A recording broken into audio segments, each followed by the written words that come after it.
बिस्मिल्लाहिर्रहमानिर्रहीम। मुअज़्ज़ज़ नाज़रीन, चैनल के अंदर आपको खुश आमदीद कहते हैं। मुअज़्ज़ज़ नाज़रीन, सबसे पहले आपसे गुजारिश है कि आप चैनल पर नए हैं तो चैनल को सब्सक्राइब कर दें ताकि हर अच्छी वीडियो का नोटिफिकेशन आपको मिलता रहे।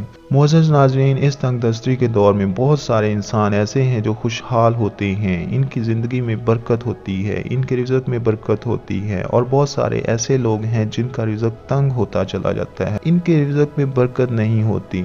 चंद ऐसे अवामल जो घरों में अगर औरतें शुरू कर दें तो इनकी वजह से इनका रिज़्क़ भी बढ़ेगा। हर इंसान की ख्वाहिश है कि इसके रिज़्क़ में इजाफा आए और इसके रिज़्क़ में बरकत आए और वो हमेशा खुशहाल ज़िंदगी गुजारे। अगर आप तंगदस्ती में हैं, खुशहाल नहीं हैं, तो कोई ना कोई गलती है, कुछ ना कुछ ऐसा है जो हमसे छूट रहा है जिसकी वजह से हमारे घर में तंगदस्ती है और खैर व बरकत नहीं रहती। घर में नेक औरत की वजह से भी बरकत बहुत ज़्यादा होती है और औरत कुछ ऐसे काम करती है जिसकी वजह से रिज़्क़ में बरकत उठ जाती है और घर में तंगदस्ती आ जाती है। आइए मैं आपको ऐसे काम बताता हूँ जो काम करने से अगर औरतें रुक जाएं तो घर में बरकत आ जाएगी।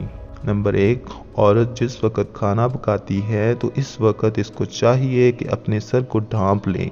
नंगे सर घर का खाना पकाने से घर में बरकत नहीं रहती और घर में तंगदस्ती आती है। दूसरे नंबर पर घर में नंगे सर चलने फिरने, कपड़े वगैरह धोने से भी घर के रिज़्क़ में बरकत ख़त्म होना शुरू हो जाती है। तीसरी बात यह है कि औरत हो या मर्द हो, सुबह फजर की नमाज अदा करने के बाद नहीं सोना चाहिए।